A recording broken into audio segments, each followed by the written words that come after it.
Let's prepare the view for the panel.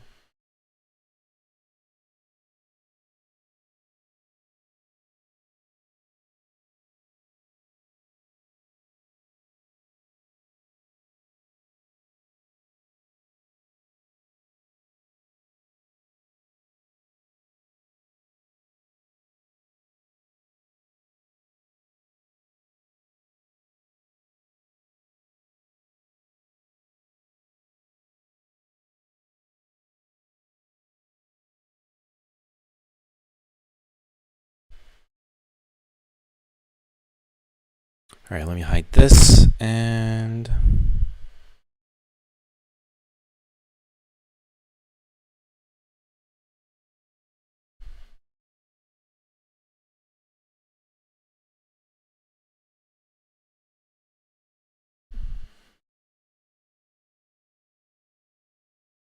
oh shit, wait.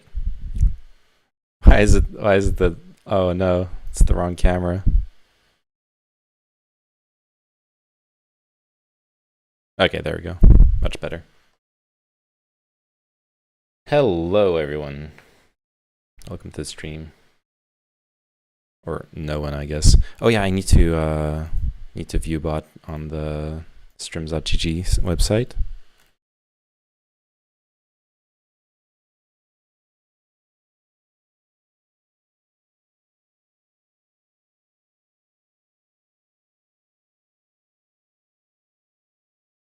Hey Joksa, how are you doing?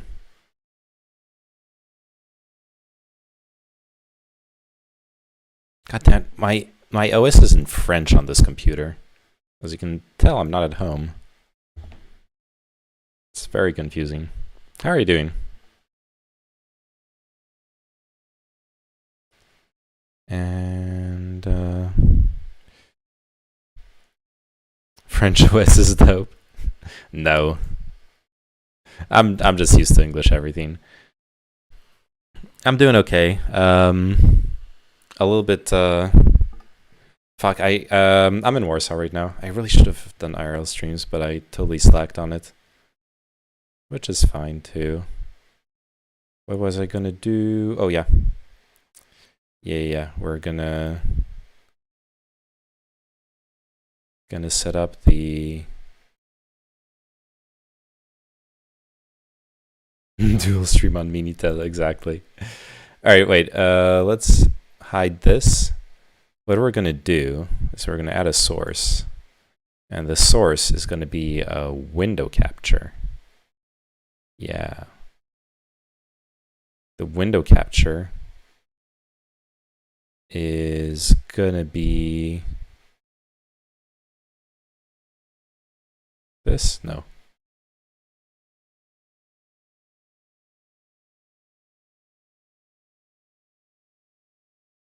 It's gonna be this. Yes. Wait, what? God damn it.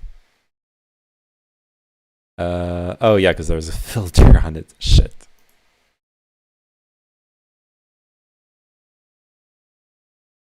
There we go. Transform, fit the screen. Perfect. All right. So even I wouldn't say that I'm well versed in crypto. But yeah. So Hello. I think that would be interesting. Hello. How are you doing? Doing good. Did you change your setup? No, I'm in Warsaw right now. And where? Warsaw. I'm visiting my brother. You're traveling a lot lately. Like last 6 months, you've been traveling like moving and shit and. Yeah, I've been moving around a bit. I'm sorry, I was thinking about you. Like I wanted to do some IRL streams, but ended up like never taking the. I have my gear with me, but I never ended up like leaving the house with it. So it'll be for next time. Yeah, you wanted to go to Amsterdam? To where? Or what was the Amsterdam? Where did you want to go? Did he just froze for me? Oh, you froze a little bit. But you're back. I froze. You froze. Yeah, You're the one who yeah. froze. No, you're the one who knows.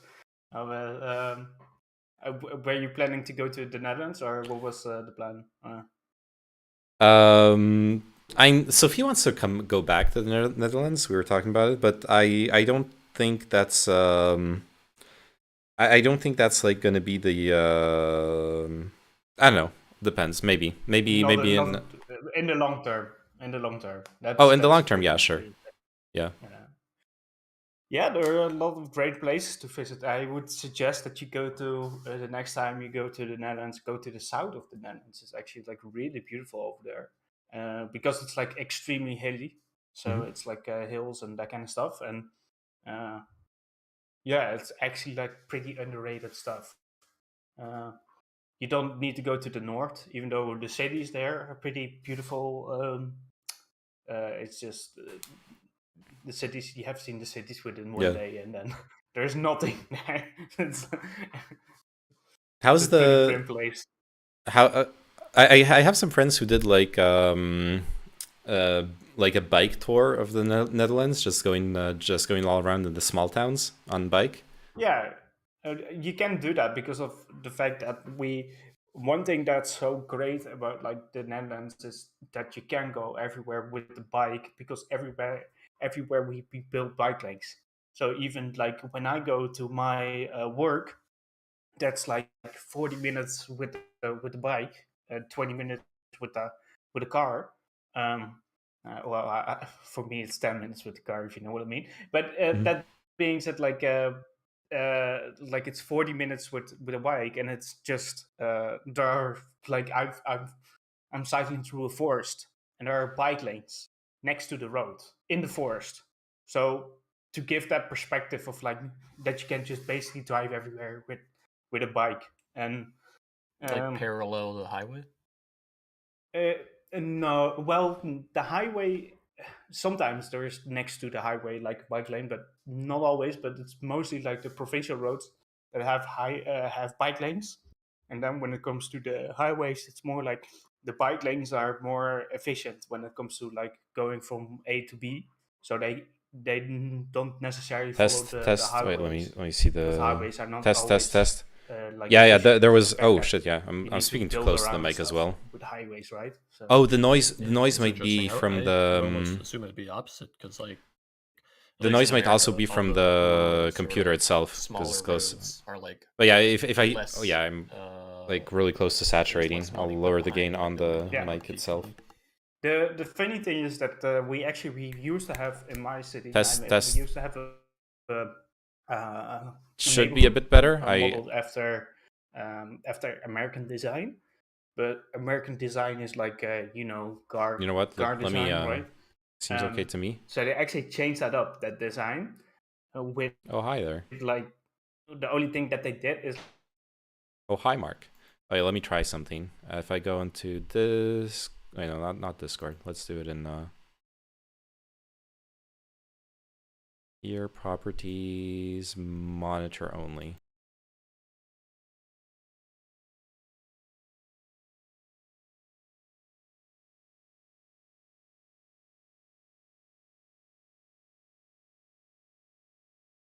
Okay. Um,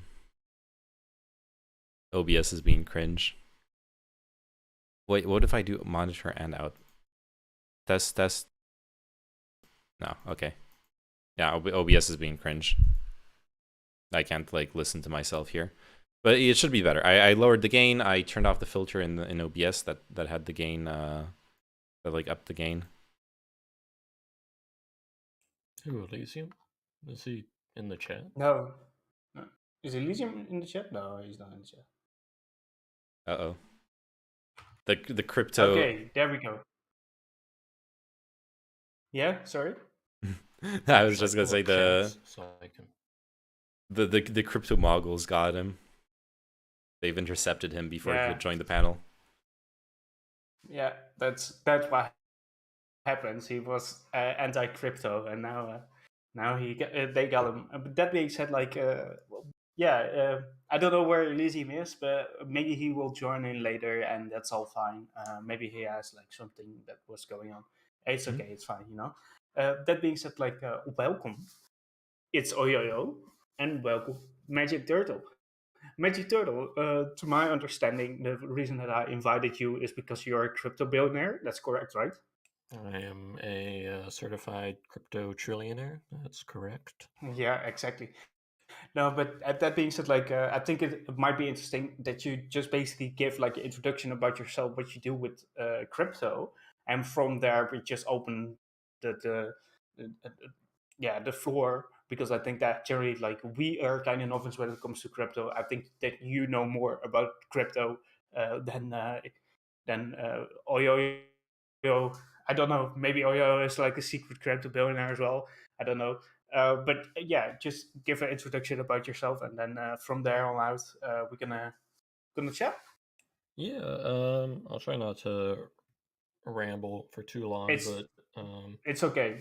You can keep going. so I first got into crypto in 2013 because I had interest in the Silk Road, and my friends, who I was like had a bunch of gaming friends, one of them mentioned Bitcoin to me. I looked it up, found the white paper, and it just, I mean, it wasn't like a holy experience reading it, but like reading the white paper the first time, I really did just get it. Like it like a decentralized, non-state money. I mean, like at that point, it was still sort of a meme or like a fantasy that it would become like as big as it is right now, Bitcoin that is, and crypto in general.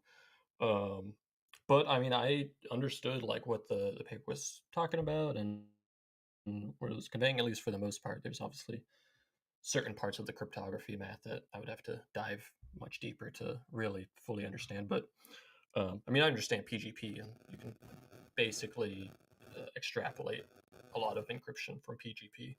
Um, and so I got in then, I was mining, and I stopped mining because it was using more electricity cost than I was actually earning at the time. Uh, um, so then fast forward to 2017, there was a whole um, crypto craze, Ethereum ICO explosion.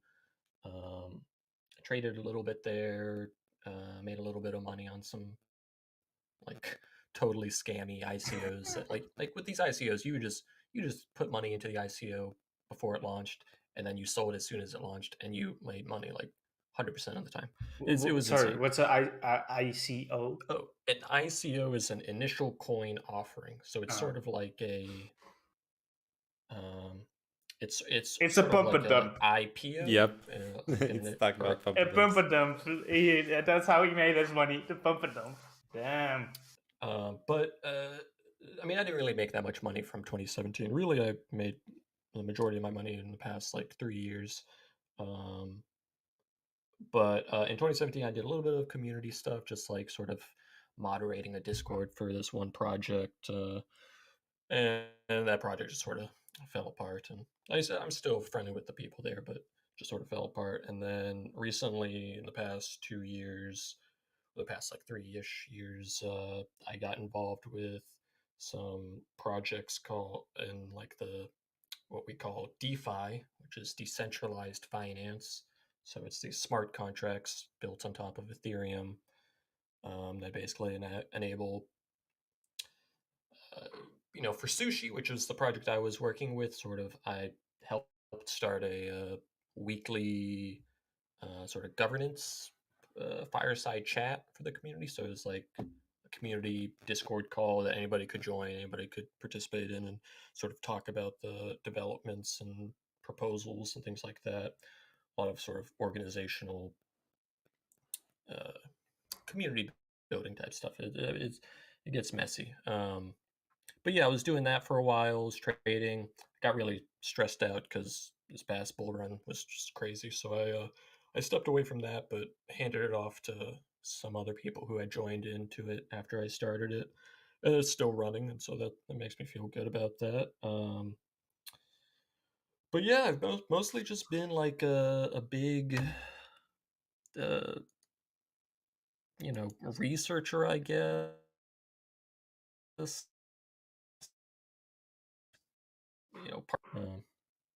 Yeah, I don't know. Was there anything I sort of glossed over? I think you might want to explain what you mean by community, like how those they get those things, like Right. So how I mean, does that get started? And can you explain me that? yeah, I mean, I can. It's different for each project. Like for Bitcoin, okay. Satoshi Nakamoto is this anonymous person. They released a white paper. They anonymously communicate with other developers online, and essentially he handed off like the code and the support and development, further development to the community. And I mean that's for Bitcoin. With Sushi, the project that I was working with most recently, an anonymous developer launched these smart contracts on Ethereum, which were um, it's okay. I got to get into the weeds here. It's an AMM pool, so basically it means it's a smart contract that allows you to put in two types of tokens that are paired together in equal ratio. So if I have $10 and then a token worth $10, I'd put in one of that token and then $10 on the other side, and then allows people to trade back and forth between these tokens. And as you trade, the ratio or the pricing shifts along a curve. So it's basically like lazy liquidity providing for like a market maker, essentially. Like the laziest form of it is your hope. I mean, that's getting really into the weeds there, so I'll just skip over that. But so yeah, so it's a protocol that allows people to trade tokens, and there's a small fee. There's like a 0.05 or no, I think it's a 0.3.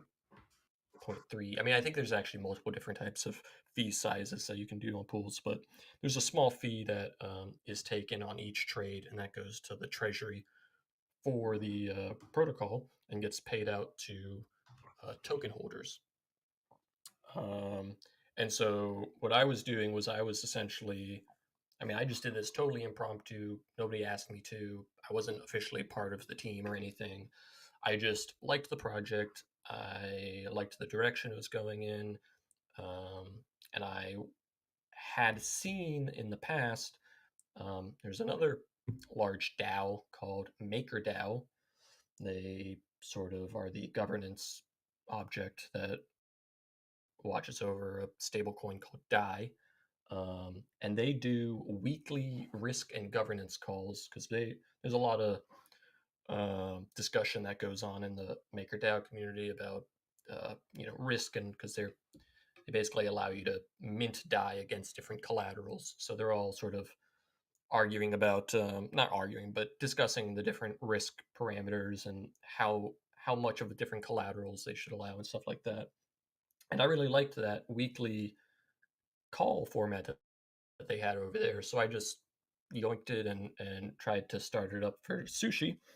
Um, and so every week I would, try to rally as many people as I could, spam as many people as I could, and get them in Discord just to talk about um, any proposals that had been posted on the forums, or any updates, or trying to get devs on the call to, give their perspective on how things are going to the rest of the community, things like that. Um, and also, like part of that was the way Sushi works was since there's this token, the Sushi token, it actually pays out the Sushi token to stakers. So people who put their liquidity on Sushi, you then start earning. Um, in addition to the fees, you start earning the Sushi token. And so what we would do is we would invite projects on, and I'd like get to like sort of interview and talk with them and explain the project to the community, and then they would launch on Sushi, and it was sort of like a part of the what's the uh,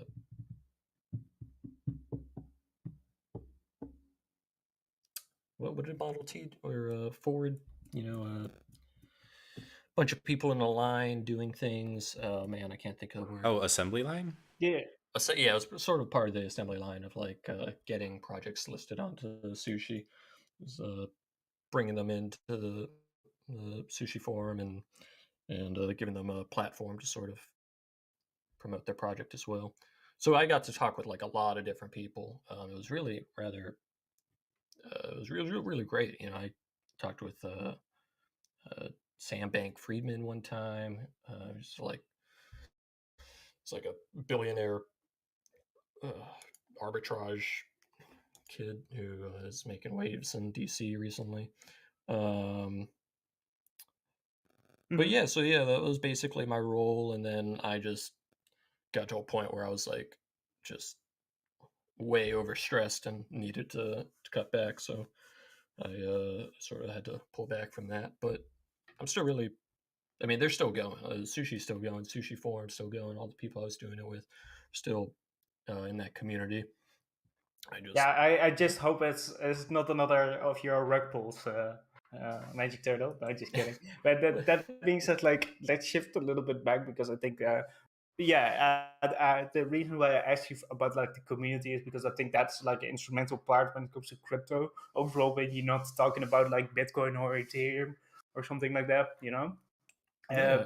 that being said, like let's shift a little bit back and let's just go to the topic if crypto has any utility. Like, Oyo, what do you think? So, my experience, obviously, I don't have any of the financial experience that Magic Turtle has, and he's definitely an expert in that regard. Personally, what's always interested me in crypto, and where I feel like I do have some knowledge to share, is more on the technical aspect. I've been really interested for a while now in the cryptography behind various like crypto technologies and how do you like securely decentralize information and all that stuff. I think those are very interesting technologies.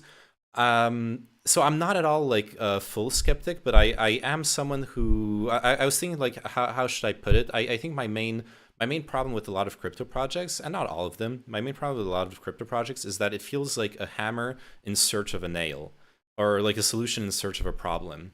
In the sense that, some people, and may Metro will like fight back on this, but a blockchain is basically a database. Now, what's advantageous is that it's securely decentralized. Like you have a conventional database on a server, the server gets taken down, you lose all the data. The server gets hacked, someone else has all the data, or can even like maliciously modify it. You cannot do that with the blockchain, or you would need to like have 50% control over all the computing power. It's designed in a way to make it extremely difficult to do those kinds of abuses. But we every day, we all the technologies we use, for example, they use conventional databases, and those are perfectly fine for like 99.9% of use cases. If they're well designed, they'll be secure. If they're properly designed, they'll be far more computationally efficient. Now, that doesn't mean that I think there's no uses for crypto. Quite the contrary. I think it's a fascinating technology, but it is a bit of a meme at this point. A lot of entrepreneurs start projects willy nilly. It's like one of those catchphrases, like crypto AI. You just throw those into a project description, and then you go looking for venture capital, and that shit's lame. Yeah, the floor is just open. So, Patrick, if you want to, Yeah, if you want to push back on, or if anything I to said, do you like disagree or agree with? Yeah, I mean, centralized databases do work for a lot of use cases. However, it's like, so like, have you ever felt like you wish you had more control over your personal data online? yeah, but Sure. I would I would assume that you can do that with like just regular like regulations and that kind of stuff, right? Um, so even if you do it with regulation, okay, let's take that perspective. Um, is the regulation, is the words in the text stopping people from collecting your data, or is it assuming we're going from the regulatory approach, is it still some custodian who is the person, quote unquote, following the law? You gotta explain with the second one. Like, He's basically saying what that I you're still see, involving a human who has to like, yeah, what I yeah. see in the potential of blockchain is that you could put this privacy, you can literally hard code it into the blockchain, and so it's to the point where it's literally just not possible to access any, your personal information, or track you, and things like this. And that's that, possibility of making it mathematically not possible isn't something that can be replicated in, a custodial system with, regulation. Um, and even further, if you build it on blockchain, the system that protects your personal data, it is highly interoperable, and other people can build on top of it. Okay, so like like one of the big issues that, I mean, you guys were talking about this maybe like 2 weeks ago, like talking about Twitter, and how there's like a switching cost, or a barrier to competitors to Twitter. But if you had an open source or open format, sort of like a RSS type feed, uh, system where you could put your tweets, your streams, your videos into that, and then there's a bunch of different UIs that basically read that RSS feed and then integrate it into their own social media. I mean, at that point, it's like you don't have to switch off of Twitter. Like, it could still be on Twitter, and you could still be publishing uh, on So another social media platform as well, essentially. so the problem, like I fully agree with everything you said on like an ideological level. In fact, in my opinion, one of like the best use cases, like what you said, remind me of it because it's like something I feel strongly about. One of the best use cases I could see for blockchain would be decentralized anonymous healthcare records, where you go see a doctor, you give him your like token, and then they like unlock your medical records. Then you go see your like insurer, your pharmacy, and they for example, you could have a system where the pharmacy and the insurer can verify that your prescription was enabled by a licensed doctor. They have like their own token they'll sign your prescription with. But they will not get access to the prescription. So you would no longer have, for example, insurance companies being capable of punishing you for having like a chronic sickness by upping your premiums and that kind of stuff. Every single human being would have to be treated the same way, no matter how like sick or not sick they are within a given insurance scheme that would work this way. Now the problem I have, and I've been really doomer pilled about this, and I would love it if you have a solution to that.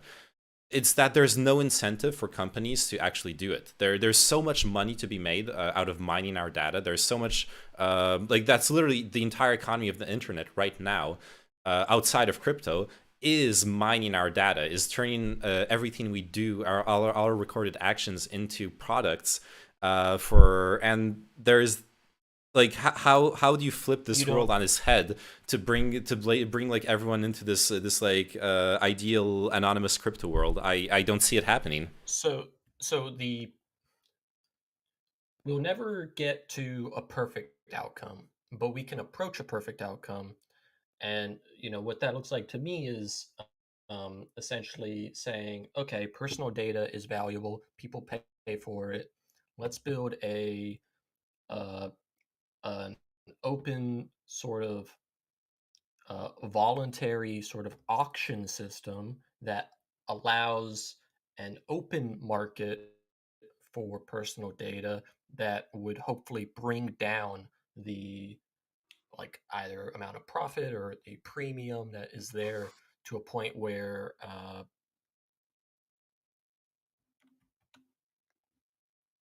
the users are getting close to 95, 99% of the value of their personal data, but they might be losing 5%, Yeah, because 2%, you 9%, like Google needs to make but their profit margin on it, right?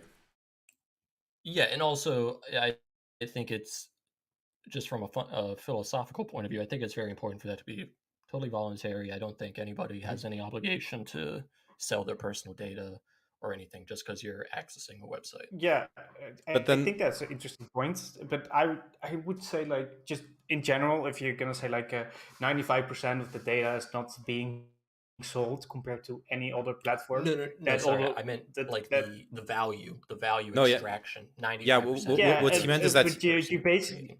you're basically yeah. setting up like a platform to fail, right? Sometimes we talk about like capitalism versus socialism, and then some people say like, well, if they had implemented socialism across the world, then it would have worked. The counter argument there is like capitalism is just way better because the fact that socialism didn't work, right, or something along those lines. It's like just setting up like a product that is bound to fail compared to the thing that we already have. Yeah, I was How gonna would you say something deal with similar that?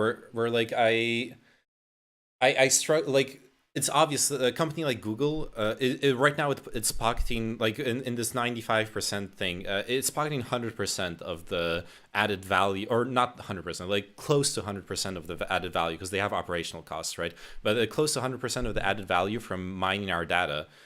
But why, like, where's the incentive for them to be like, hey, it would be more ethical to set up a system where you would get like money for your own data, you would get the value out of the data mined from you.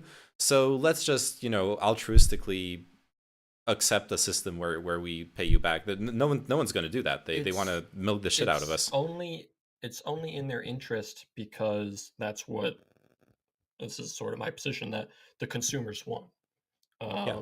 I think I think it's pretty. I think to I mean I would go out on a ledge and say to everybody, it's very obvious that having things default as private and like having your information default as uh, you know closed and only accessible to you is good. I think most people think that way. I think at least.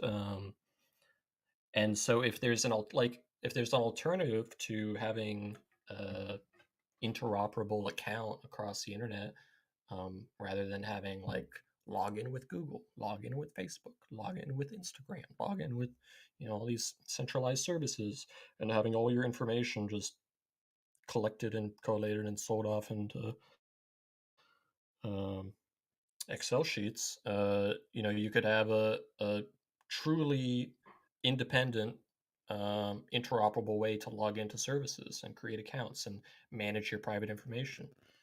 And I think that's just a better product. Like people would prefer that over login with Google, in my Mm, opinion. That yeah, I think you I can argue that it's like a better product, but it's not that profitable. And I think that if you wanna actually succeed with your ID, you actually need that put that regulation in place to say like, well, we wanna have like this anonymity, like crypto stuff going, or blockchain stuff going on when it comes to social media platforms and that kind of stuff. I think if you really want that, then you need to have like worldwide like regulations around that, and I think Well, that it's like kind of well, this is difficult, what I'm right? saying is, do you do you think we'll ever have worldwide regulation around personal information and like do you think that's even Um, possible to do?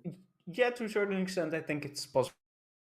But we now we have like regulations when it comes to corporate tax, so that's pretty interesting. So I think that was never possible, um, but we have that worldwide pretty much to attack tax havens. But that being said, like overall, I think that if you your ID, if you want to get there, you need to have worldwide regulation, because if one country is going to say like we are not going to do this website from that one country is going to be way more profitable compared to the crypto uh, or the blockchain based social media, right? I don't think that's necessarily true. I think this um, identification system that has as privacy preserving, I think it is such a good product that even if the returns it sends or whatever investors are sort of speculating on it, or trying to promote it, um, would outpace the expectation of Google, Facebook, and uh, I don't know, just Mhm. I don't know what the other large login services, but um, like, and also I see a smart contract as the best way to enforce global regulation. Like there's nothing better, in my opinion, is code, and it's on a decentralized global blockchain. Um, Hmm. Oh yeah, yeah. I wanted to engage with I guess two aspects of this. On the one hand, I get what you mean, Magic Turtle, where like if someone makes a superior product, like that's how Google became famous, right? We had Yahoo, we had Yahoo Mail. Google came out with a better search engine, and the better search engine caught all the user base. Then they came out with Gmail, which is also a superior mail platform, and they took over the world. I could see that happening, but you still need to have for that hypothetical to happen, you still need to have someone come up with the superior product, like the better search engine, the better whatever it is that everyone uses. Have it be like really clearly better to the point where people abandon the old platforms. And at that point, like it goes back to it was back to what I was saying earlier. Uh, if the like unless there's something unique in the platform you've created, uh, that is tied to the anonymity, you can still make a better product and also data mine. And like unfortunately, it feels like the consumer bases, the modern consumer bases, people want to be anonymous. People want better protections. I mean, the GDPR laws and all that stuff passed, but they're not ready to abandon comfort for it. And I guess that's where I think I strongly agree with yeah, Chinchilla that to I like make agree there. to like make it competitive, you kind of need to start outlawing the like more predatory practices in Well, no, no, online no. platforms. I, And I, sorry, I just wanted to add something else. Like I sorry if I'm galloping, but just the on the technological aspect, it's really I think important to remember. There, of course, there's the logins and all that stuff is really important, but the real data mining nowadays, it happens by fingerprinting. You can be logged. You don't need to be logged in. You don't need to have cookies enabled. You can delete all your fucking cookies. They as long as there's JavaScript running on the page that's used by like from Google or from Facebook or whoever, they are identifying your computer and they are connecting it to the rest of your browser history. um, well, okay. So first, I just wanted to say I don't think you have to outlaw anything. You know, essentially, the product that would dethrone login by Google has not been made yet. You can log in via Ethereum, and there's like identity NFT type systems and organizations on Ethereum right now, but the you know mainstay consumer product has not been made yet. Uh, and I sort of, I understand that, and I agree. But it, it Sorry, what about? I'm absolutely just.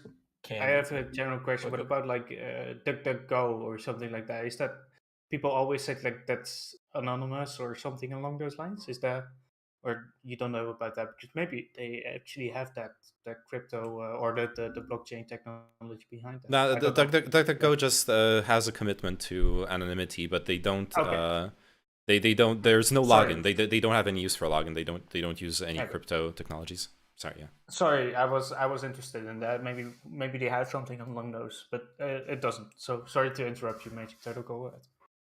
yeah, and the second thing you said was basically the websites themselves can track you. Yeah. And yes, I mean, it can track you to some degree. It can track you. There's a difference between being able to track, one computer versus having access to your account information. I think those are Sure. like on two different magnitude levels. But what we've realized, like with because I'm talking about fingerprinting, because GDPR was supposed to be like the big blow against data mining. Cookies made it extremely easy, and you could just like have identifying like an account like a user identifier in the cookie or whatever. But it turns out they don't even need the cookies. They can and like of course it makes it harder, and it makes it like more probabilistic and uncertain, and you need to have like some like well-trained AIs to process all the data and like decide whether maybe it's like two different people using the same computer based on like different patterns of behavior, times, et cetera, et cetera. I imagine it gets really complicated, but from what I've seen in the field of like web development, it has not slowed data mining down in the least. It's just made it a bit more expensive.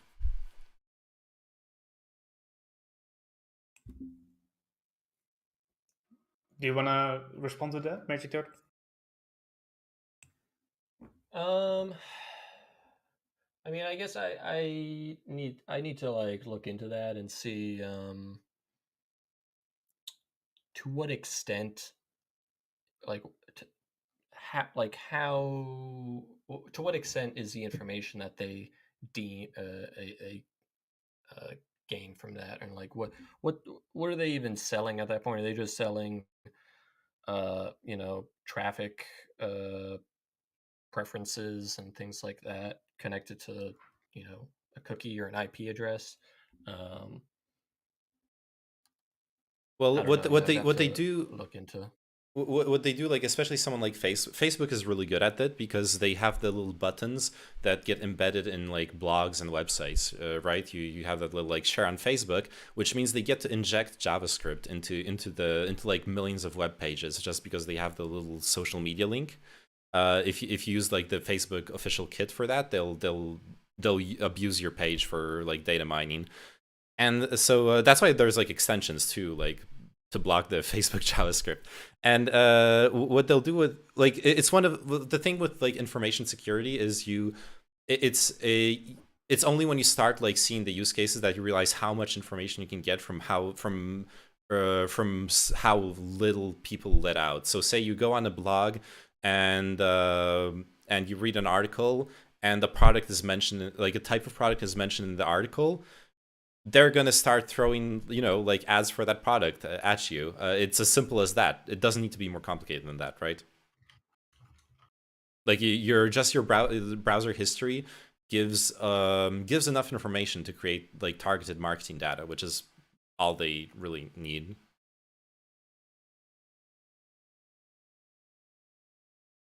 Magic Turtle, you want to respond? Yeah. And does GDPR, is this mainly the focus of GDPR, is like focusing on the cookies? And I don't know if the JavaScript that you're talking about with Facebook is like pulling cookies from your computer and then sending those out to Facebook. No, so the Or method, the technique of fingerprinting is to it is to so you'll run a bunch of tests on the computer. Basically, you will run like a small like computational test to see how fast the CPU is. You'll run some like graphics tests to see what kind of GPU the person has. You'll check the screen resolution, because usually your browser is full screen. Like at this point, you've mostly nailed down the model of the computer, like CPU, GPU, the browser version, the browser, what browser it is, as well as the screen resolution. Then you add geolocalization of the IP. You add the because they've been able to build data for so long, they can also then compare to like time the times you use the computer. Is the IP already associated with an account and all sorts of stuff, and at that point you get like really strong certainty that this computer is being used by this person, and like they don't even need to go that far. I think an article I was reading a while ago, just off of the screen resolution and the tests, like the different computational tests on the computer, they already had like 80 to 90% certainty that it was like this specific person, because in the town, like everyone had a different computer, or if they had the same computer, they were far enough that the geolocalization like placed them elsewhere. So All right, so this is my solution. Okay, we start a blockchain that's for decentralized web hosting. Okay, follow me on this one. Okay, but I mean, it's some part that seems difficult to stop. I guess a regulation might be for that type of identification and tracking. Regulation might be, because like this is tracking in the web. I mean, it's sort of cringe to say, but in the Web 2 world, you know,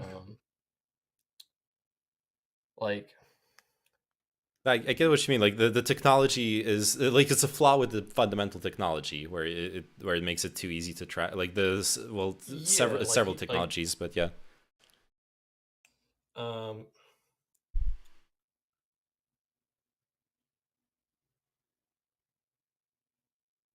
do you want to talk about Slam it. Tornado Cash? Okay, so yeah, I didn't know. I thought that you were responding, but that Yeah. being said, like I think I gotta bring it a little bit back, because I think Yeah, there sorry. is utility in using blockchain.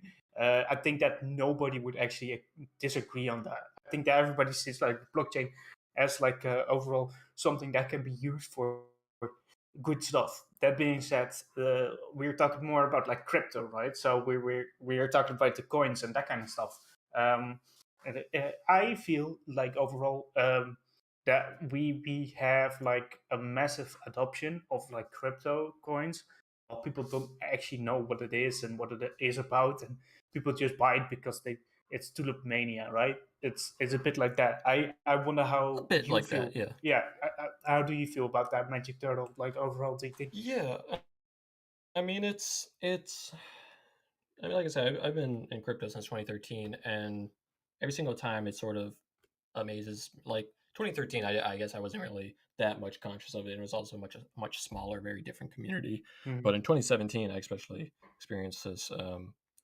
There's just this global demand for like get rich quick schemes. I mean, it's not even for get rich quick schemes. It's like GME to the for moon.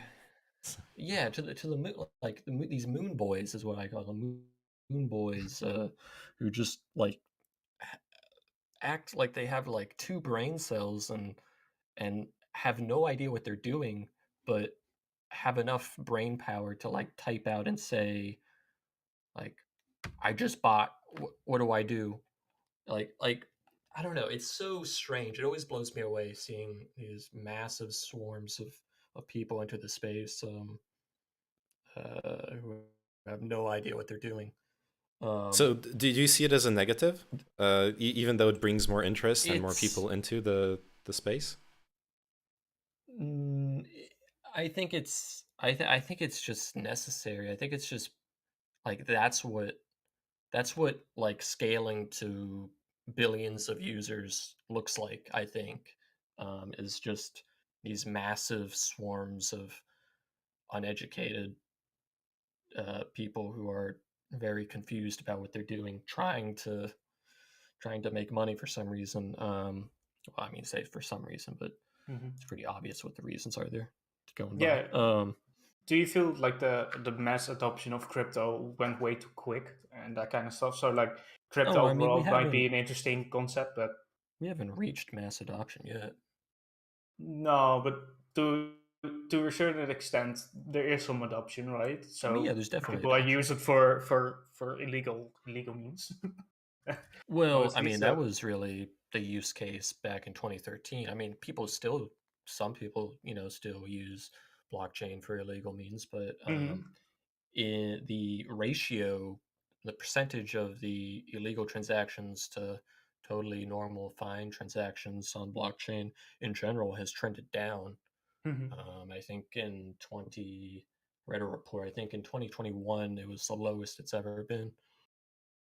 Would you Yeah, agree? but I feel like a big turning point in that has been the adoption of crypto as an investment asset by institutional actors. Like big investment funds, big banks have now own like diversify into crypto. I feel like that's a big step in getting away from the like it's just to buy drugs. Yeah, but I mean, to be fair, it's never been about that. It's just upstanding people were convinced early on that Bitcoin and crypto is not real and it's backed by nothing. It's just some fantasy. Meanwhile, the people who wanted to actually buy drugs and wanted to, you know, transact made use of it, and it turned. I mean, I either turned it into a currency. I sort of lean towards the Silk Road actually being what made Bitcoin succeed. Um, but yeah, I mean, people, it proved itself. It proved that people can use it as a currency and that it can't be stopped, essentially. But obviously, that was a different era. Like, I would never encourage anybody to purchase anything illegal using cryptocurrency. Um, and Yeah, if especially you, don't look into Monero, okay, kids? yeah, don't look into Do not, Monero. don't look at Monero. yeah, I think it's quite interesting to see it, like where crypto is heading. But overall, I don't necessarily see like the utility right now as in for the Western world. That is, maybe if you're in Africa and you're within South America and your money is going to shift for some reason, right? Maybe so crypto can be like a solution over there. What Maybe about for have you regimes that are totally like authoritarian, like let's say that China maybe you want to hide your assets in crypto, um, So but for the Western world, I don't I know. also need to push back. Like I agree with like of course if your country's like doing really bad economically, you might want to grab crypto and hedge against what's going on in your country. But with the authoritarian rule thing, we've seen like you cited China. We've seen with China that you can have a country actually control the internet around it. I think a very determined government can make it extremely hard to cash out any sort of crypto asset. Because at some point, if you want to actually use that wealth, at some point you're going to have to, at least in the world we live in now, you're going to have to turn it back into fiat. Especially in like an authoritarian country that makes crypto illegal. It's not like you're going to be able to buy your shit with Bitcoin anyways. You're going to have to sell it to someone and sell it to someone well, for like there's fiat currency, and then get that fiat currency back. And then the government's going to like want to know, hey, where's this money coming from? You're well, back at right. square one. So the people, uh, China semi allowed miners for a time, and now they've really shut down on them, and they all sort of fled China. Um, Well, they also banned like crypto, right? It was not just about the miners. It was they because yeah, they but crypto is if crypto's you ask basically like been banned for like yeah, but forever if you in ask China. any person when it comes to decentralized stuff in China, they flip out and they decentralized. We gotta ban that, because authoritarian regime, right? But yeah, whatever. But go ahead. Sorry, uh, Uh, Magic um, Turtle. I was going to say You were talking about the something. miners.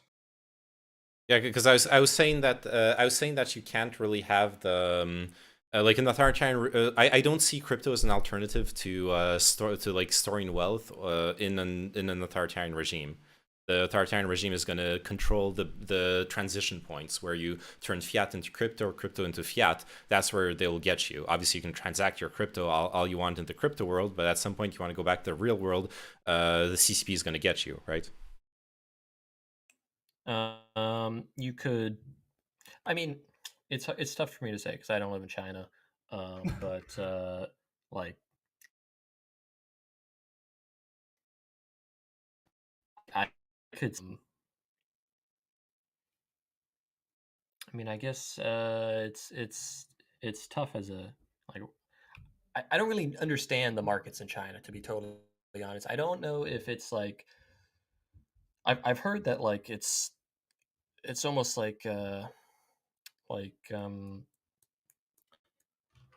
know. I'm trying to think of the word for it, but basically a person who like will come and like pitch these tokens, these projects, these cryptocurrency projects to a big crowd of people from a village. And then that person who's pitching is selling their tokens to all these people. They're just dumping on all these people, like directly in person. And I've heard that it's sort of much more similar to like a Ponzi uh, culture. They're setting up rug pulls I on don't like know. poor villagers. Yes, yeah. Oh Oh, shit, Um, that sucks. but yeah, like I don't know if that's still the same. I don't know how it's developed, but I've seen stuff like that.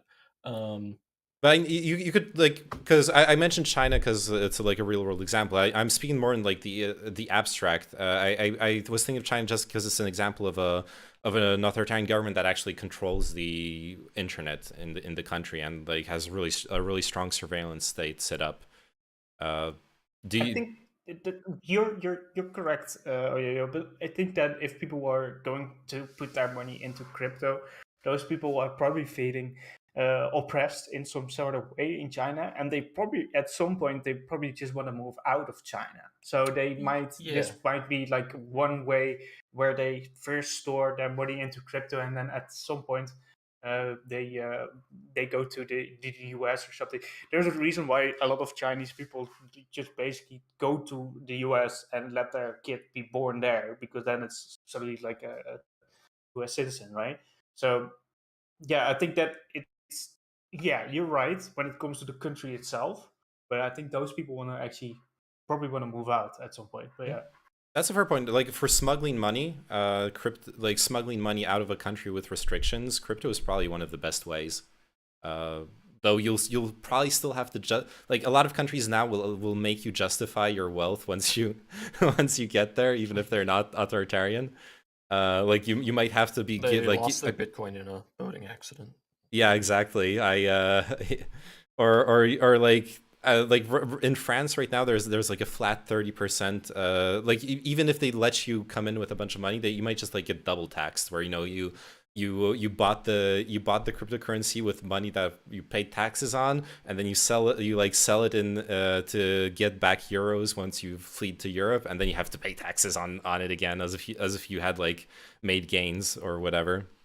But it's still better than nothing. It's obviously a good solution to smuggle money. I agree with you.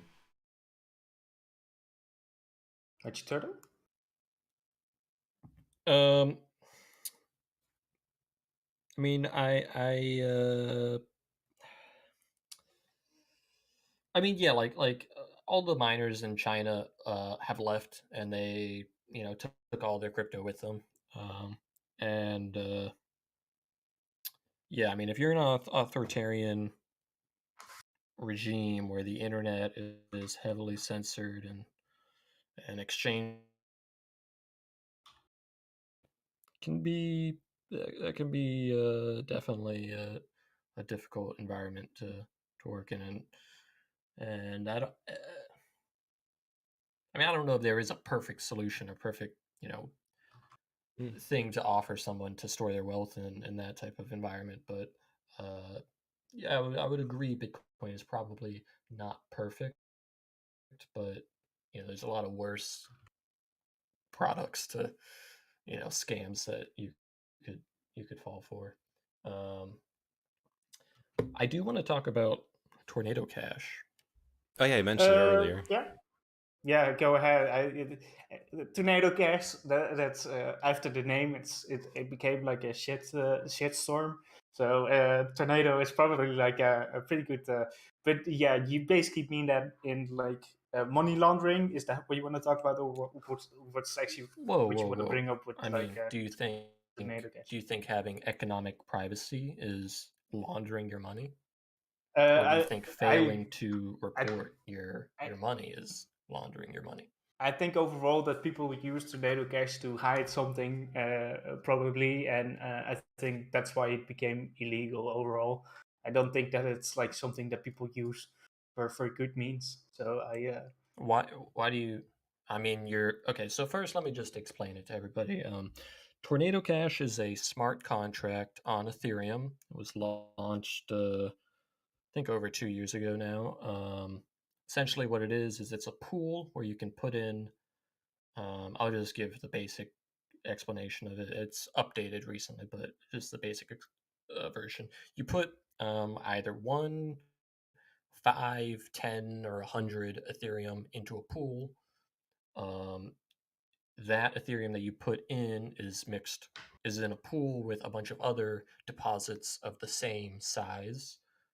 And when you deposit, you get a secret code back. And this is all generated via ZK, or not ZK. I think it's elliptic curve cryptography, which is like beyond me, but I understand the very basic idea of it. Um, you get a secret code phrase back once you deposit in, and then you can take that secret code phrase that only you can see, generated with your private key, um, and you can use that from another wallet to basically withdraw the Ethereum that you deposited. But when you use it, it does not reveal publicly um, what deposit is connected to your withdrawal. So you can decouple. You can hide your funds. Essentially, you can get anonymous. Um, and this project existed for 2 years, and then start of August, around like I don't know, around the start of August, the U.S. Treasury Department issued sanctions on a whole large list of smart contract addresses associated with Tornado Cash. mm-hmm. So, like the deposit contracts, the pools themselves, the sort of donation treasury where donations were sent, the actual treasury, a whole bunch of list of smart contract addresses. Can I? And Sorry. yeah, go ahead. Yeah. I just want to butt in because I've got someone in chat asking me questions. Because there's like your explanation is really good, but for like a complete noob, there's just one bit of information missing.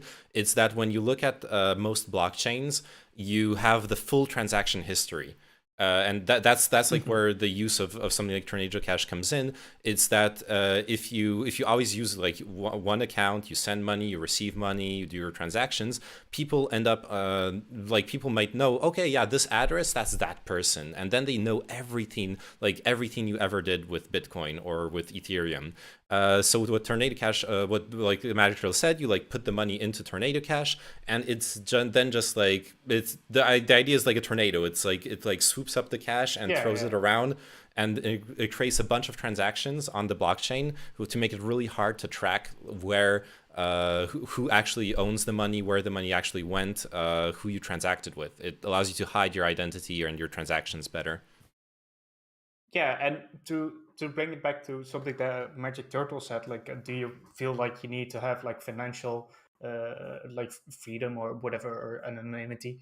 I don't think you need to have that because of the fact that we pay taxes and that kind of stuff, and the government knows everything about you if you're not dealing in crypto, pretty Your much when it comes to taxes your aren't money. public information. No, it's not public information, but the government knows. about but that's what you between earn you and and the that kind of stuff. government. That's not between me and you. You're right. There's Yeah, like a but big difference there. so I'm just saying that overall, to have that freedom of the government, like I don't think that's overall like a good thing, because that's way to evade like paying taxes overall. No, That's it what it's doesn't. No, being no, no. used for. Even on the Tornado Cash website, there is a compliance tab for you to generate a report so that you have the documentation. It's for privacy. It's for so that you don't know Yeah, what my wallet is. You know, it's not so that the like can you use it that way? Yes. yeah. Has it been used that How way? many Yes. people do print that out But like that, guess what? that Like stuff? over 5% of the US dollar commerce worldwide is illicit transactions. Does that mean we need to ban the US dollar because 5% of it is illicit? You know, no, No, of course not. You know, but you cash. shouldn't I you shouldn't make things easier to like pretty much tax evade, right? well, Chinchilla, That's counterintuitive. something that Yeah, I like just to push back though. I have to agree with Magic Trail on this. Do you actually want people to access your transaction history on your bank account? Probably not. Like the only person who should be able to access that would be the government, and even then, only if they have a warrant. If they actually have a reason to suspect, there's fraud, something weird in your tax report, then yeah, sure, the government should inspect that. But no one else should get access to that information. And there we have the issue with the blockchain being completely public. That's not something you want with your money, really. yeah, but just overall, like again with the banking stuff, like most Western countries have some things in place when it comes to regulation who can access your bank info, right? Like that's pretty much uh, is secured. Like I don't know about the US if everybody can just access your bank account, but I definitely know about the Netherlands that only the government can look into that. And to be fair, they don't do that often because it's like it's only like with like millionaires where basically they start to investigate your money and that kind of stuff, because it's not useful to investigate like a common person because of the fact that it doesn't actually like provide any money. So I think there is a Right. So like oh, sorry. I'll be quick. I think there's like a technological solution for this with blockchain. You could actually have it's one of the most fascinating blockchains to me is zero knowledge. Like blockchains based on zero knowledge proofs. So you can have the blockchain be completely authenticated and verified without anyone. Like people can verify transactions without knowing the transaction. They don't need to know the addresses. They don't need to know the amounts, and they can still verify that the transaction is correct, and then like authenticate it onto the blockchain, sign it off. You could probably add, say, like a governmental key to allow seeing the transactions. Maybe you could design something like that where the government could audit transactions and verify them on like a zero knowledge chain, but no one else could. Your privacy would be secure except from the government. Maybe that would be a possibility. yeah, but that's a bit like you brought it up earlier. That's a bit like solving problems that aren't there, right? Like Yeah. why would you do that? Like it's like we're working like we're thinking about like blockchain, and then we are like, how can we implement this? No, we don't have a solution in the system when it comes to that. So like we wouldn't like implement blockchain in the first place. That would be kind of silly. But yeah, I to push back on your idea. But what do you think about that? Yo? Um, I see. I get what you mean. Yeah, that like it's a problem that only exists because we're already like implementing blockchain. But then going back, you're getting the advantages of like the Mm-hmm. currency being decentralized. People who there are people who value it, who value that the currency is not controlled by a central bank, who value that the currency is um in this specific case would be untraceable except by the government, which might be like bad, like might be bad for a lot of people. Definitely, if you want to do illegal shit, then it's not gonna be the cryptocurrency you want to use. Um, I'm getting yeah, go ahead. like like I'm thinking of like HTTPS here, and like it's almost like making me think of like an argument like early internet days, like oh, why do we need HTTPS? You're just building this to uh, to like why are we even using the internet? Like why can't we just do it in person? That way, your Hmm. information's secure. You're at the bank. You know who you're talking to. You don't lose your documents physically. Like why are we even doing HTTPS?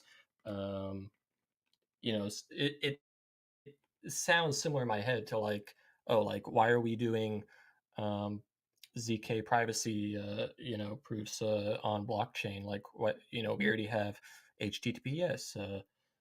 No, I can It, I can understand where you're coming from. Like it is, it definitely feels like I'm a bit of a boomer in this conversation, right?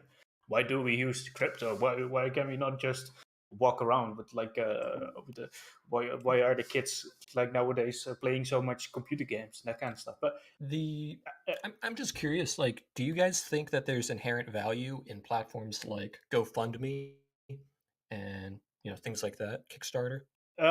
I think there is utility there, but I also believe that we need to regulate that way more because people are getting scammed by the GoFund shit. You know, it's like if you the cooler is Do you think? cooler and all that stuff. You know, uh, I mean, it's tough because I don't have like I've never looked at like a full like honest the, accounting chart of like all the products that have come out of like Kickstarter, GoFundMe, or whatever. But I feel like a lot of like yes, there's been a lot of like basic mm, borderline scams. I mean, I yeah, wouldn't say it's an outright scam, but borderline. are people But that I've just seen like a lot of weren't great like products that the have come out of there. yeah, but the thing is that most people, like some people that start, like there was one dude who wanted to create an MMO with only 10,000 euros. So that's never been done before because that costs like millions. So there's a lot of informed, Oh, non-informed people that start something that they are, don't are know about. You know, are you talking about that was Star the start. But Citizen? Sorry. I don't know. I don't know. I know they pretty much, it was like the funny shit ever. They had like the all the assets being copied from other MMOs and that kind of shit. So, Yeah. but and it didn't work whatsoever. But yeah, I was just memeing because this is Star Citizen like went a million I'm exaggerating obviously a million times over budget. They're selling you can buy like spaceships in it for $20,000 or like crazy amounts, and it's been in development for a million years and it's still like in alpha. So well, if you look at like Ashes of Creation, that's one that got like kickstarted. Ashes of Creation MMO that's not released yet, and they were like, well, we need to have so much million or something along those lines for the Kickstarter, but then still we need to implement like microtransactions before even the MMO starts. So so they already sold like cosmetics for that game. That being said, like I don't think that's a scam, but it's a project that it's like extremely hard to realize in the first place. And that being said, like a lot of Kickstarter projects need to have some sort of some barrier for entry because I don't think that a lot of like if they have written a book about Kickstarter overall with every failed like product. So it's quite interesting. But I'm not saying that we shouldn't have Kickstarter. I'm just saying that yeah, there needs to be some barrier for entry. So, but Magic Yeah, Turtle, you well, were talking about that. So yeah, yeah. The reason I bring it up is because the utility and value in Kickstarter and these platforms I see is basically just an open, easy way to get funding for a project, like a global way to get funding for a project, whatever the project is, whether it's a scam or not. Um, and I see like that a very similar type of utility in blockchain systems, coupled with the interoperability aspect of it, the open source aspect of it, um, and I think that's very valuable to have in sort of like an ecosystem that's developing software and dApps and platforms. yeah, It creates a lot of experimentation. Uh, yeah. Yeah, but if you were to say that, it's interesting, right? The experimentation is interesting, but the whole crypto stuff is not about experimentation. It's about people making a quick buck, right? So Well, Um, it's that's where it depends, for right? for Like, for some people it is, but yeah, I'm well, for dumb just saying people, it that is. for a lot of people it's just a gamble machine. So there are people that are doing the experimentation, doing the good stuff, like developing cryptos and that kind of stuff, with like genuine interest into the space, like you, for example. But I think that a lot of more people see it as a gamble opportunity. Um, I mean, it's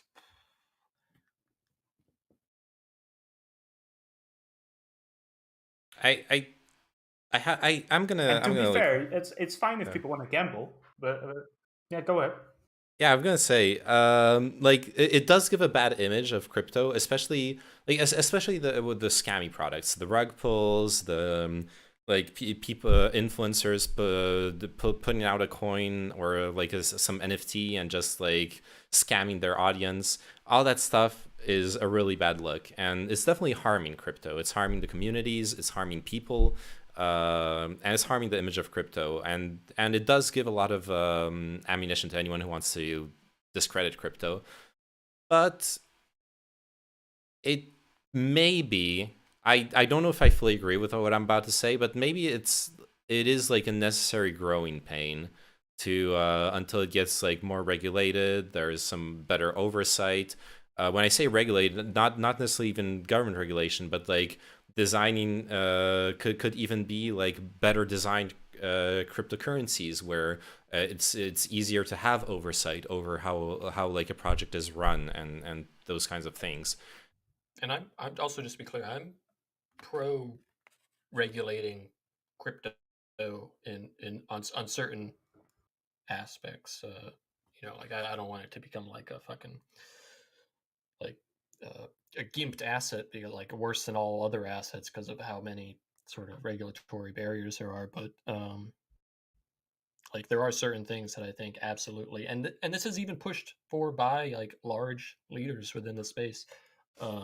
Certain types of regulation, it is important, um, because yeah, like there are scams, there are these bad actors.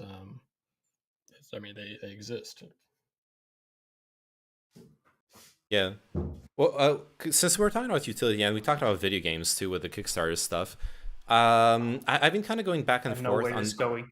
yeah on the utility of crypto in video games, where it's like I do think I do think it's a good idea in theory, but in practice, every time like every single like NFT or crypto linked game project I've seen, I'm like, you guys should have spent more time developing the game instead of developing the like link to crypto and just made it centralized. And like, if you don't already have a good game, why the fuck are you fucking around with like this extra layer of crypto stuff on top of it? But then there's also those big game studios. I think it was EA a couple months ago saying that they really want to expand into like NFTs for their microtransactions and all that stuff. Is I is that the It, is like a good direction to go to in? it the the point of NFT and crypto gaming is, I mean, I keep saying this. I don't know if you guys like sort of um, resonate with this at all, but like it's really about the interoperability. So like Reddit has recently been rolling out NFT profile pictures to users, and that's an NFT on the blockchain. The idea here is that like other platforms, Twitter could, well, I think actually you can, because Twitter has NFT profiles. So if you have your accounts set up right, you could use your Reddit profile picture NFT, the one that you own and customized and made on Reddit, and use that as your Twitter profile picture as well. And like this is just like a very simple example of Mhm. sort of where this interoperability is going. Like you could like, you know, like this is just a made up example, but like you get a cape in RuneScape, and now you can equip the cape on your Twitter profile, and it shows up as like an official RuneScape cape, Mhm. like things like this is really where the whole NFT gaming is going. Mhm. I think Also, it. like, oh, go Yeah, ahead, Shisha. yeah. I think it's fine. Like I don't. The issue, and this sounds a little bit reactionary, but this is the truth. We don't care about like the whole NFT stuff. Like they announce it with like big bold letters. It's gonna be an NFT game and that kind of stuff. And then people are like, why do you even mention that? This is not that interesting. But if they have some sort of NFT like somewhere built in into the game when it comes to microtransactions, I'm totally fine with that. But it's just they make such a big deal out of it, and that's the dumb part, because we don't necessarily care a lot about those things. Like with Magic Turtle saying that's nice, but most people don't buy a game because they can like pretty much like use the cape on Twitter as like that's not why you buy the game. Well, that's what I was saying. So Like, yeah, that's you gotta put out a good game first, and then you can worry about well, like having they the can implement that on release. I don't care about that, but yeah. it's just more about like not making a big deal out of it. That's just Yeah, I do mean, it. I agree. I've seen a lot of native crypto game developers or game projects, game communities that are like working on multiple games. And yeah, it, I would not, if I was just like a game investor investing into developers, I would not touch any of the games I have seen at all. Uh, they're just shit games. Yeah, but and but like, again, that's and giving the this is not. NFT sphere like a I, bad name as well, right? So yeah, yeah, sorry. like Well, there are that's projects like I do growth. like. Well, that's also like because it's an early field, right? You're at some point Mhm. someone will probably make a really good game and have like a good crypto integration with it. I Listen, it's just a all they matter of gotta do, time, right? they just gotta convert Eve assets into NFTs, and it would blow the fuck up. I've been saying this for like years, but it really would. It would be insane. Well, the one thing the Yeah, one I was thinking of was the Steam Workshop, where like literally the way the Steam Workshop functions for skins is already like an NFT, where there's a like a transaction fee. Part of the transaction fee goes back to the artist, and there's a marketplace, and the skins like Valve even experimented with like cross-platform stuff, obviously only within the Valve ecosystem. But you guys remember, like with the Team Fortress 2, you like did things in Team Fortress 2, or like no, you did things in like another game, and then you unlocked skins in TF2. They did that kind of stuff too. Like it's like perfect for that like NFT world. But obviously they already have a yeah. system that works. There's no reason for them to change it. I kind of like this is the thing that I don't like, but that's just more about just gaming in general. That if you unlock something in one game, you get it in the other game, because now you're kind of like say like you cannot get everything in the game that you want because of the fact that you need to play some other game, and I think that's kind of silly. Just overall, I don't think that's the way to move forward overall. But because there was this dude with the Diablo Immortal who like transferred his stuff into tokens in WoW tokens. Like he managed to do some sort of stuff. And I think that overall that shouldn't be the case, right? I don't think that's the way to move forward when it comes to gaming. Well, But yeah, if there's more interoperability, that is what you're gonna see though. Like people are gonna, yeah, try to incentivize you to buy the other game from the studio because why not? That's just good marketing. yeah, Yeah, I and can understand that. maybe I'm a little bit naive, but I have like um, a more more open idea of how it would work. Where yes, it could be like, oh yeah, all their games, all of one developer's games have NFTs with them, and then if you play one game and then jump to the next, you can sort of there's some sort of migration or interoperability there between both game assets. That is a reality that could happen. What I think it would be more cool is that if a game developer has like maybe an open format where with some moderation or whitelisting, or I don't know exactly what the system would have to be, but where like if you play, any other game that has an NFT character or something, you could take that character and hop into Fortnite with it, like, and then all of a sudden you see, dozens, hundreds, thousands of unique characters in Fortnite that are players who have collected these NFTs. Like that sounds like it would be a pretty interesting experiment. It's that's going to be a super interesting experiment because now you're gonna have people that are pretty much like having cocks on their capes and that kind of stuff. That's 100% going to happen. Like we just a week ago, somebody got like her emote removed because she called her emote cum. So Oh that was no. not taken somehow. So and she basically had a picture of herself and like a cheap emote with like a cum around the mouth. That was and the Should have emote just called it was, milk. yeah. So, but she was just trying to. But yeah, just overall, I think that is. Yeah, I think that's an interesting idea, right? But I think that's a huge liability on the part of the developer, and I don't think that they generally like there is some game probably at some point that's gonna release that, but overall, I think that game developers are not wanting to be responsible for all that shit. But yeah, Yeah, do you there would agree have with to me? be Yeah. there would have to be like either whitelisting which models you accept.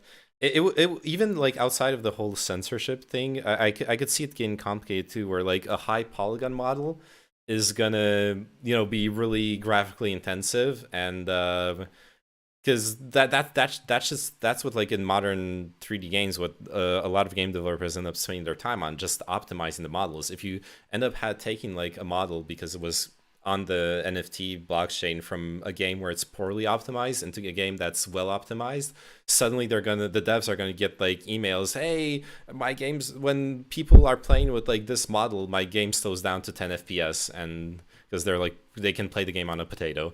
I Those think kinds of Well, I mean, there's easy ways to estimate the complexity of a model.